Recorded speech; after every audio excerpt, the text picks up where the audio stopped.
Hello again, everyone. We thank you so much for watching tonight at 5:30. I'm John Evans.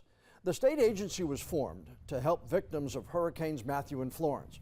But more than 5 years later, hundreds of families in southeastern North Carolina are still waiting for help from ReBuild NC and the North Carolina Office of Recovery and Resiliency. Our media partners at WHQR took a deep dive into that program, which is on pause right now after going millions of dollars over budget. Kelly Canoyer is the reporter who put together that story.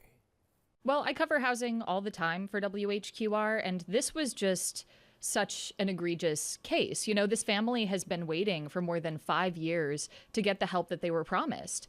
And when they called me and said that they were dealing with this issue, I'd heard a little bit about NCOR and some of the issues going on there, so I had to see it for myself. Safe to say, frustration doesn't even come close to describing how these families feel not getting the help they need? Yeah, I think it's devastating. You know, these are folks who are living in conditions that would be considered not habitable for humans a lot of the time. And they're told that they can't accept help. They can't do their own construction to work on these homes, because if they do, it would mean that they're not eligible any longer for the assistance that they've asked for from the government, from the federal government. Right. So they're trapped in these conditions unless they're able to afford both their mortgage on their regular house and living somewhere else, which most people are not able to afford that. You walk through Dolores Hewitt's house, which is still damaged 5.5 years later after Florence.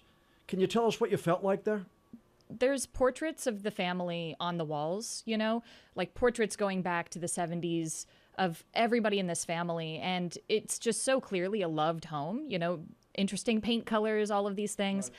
And then you look a little bit closer and you see that parts of the wall are deteriorating, falling apart. The paint is peeling because of water damage. You walk through and there are areas of the floor that feel like they're about to give in. And you realize that these are folks who are stuck living in a home like this. And Dolores had to get pacemaker surgery. So she's recovering from surgery in these conditions. I mean, I think her daughter took her into her own house because she didn't want her having to live there during that time, but it's just untenable. Once again, the story is ReBuild NC promised to help hurricane victims. Over 5 years later, the program is on pause.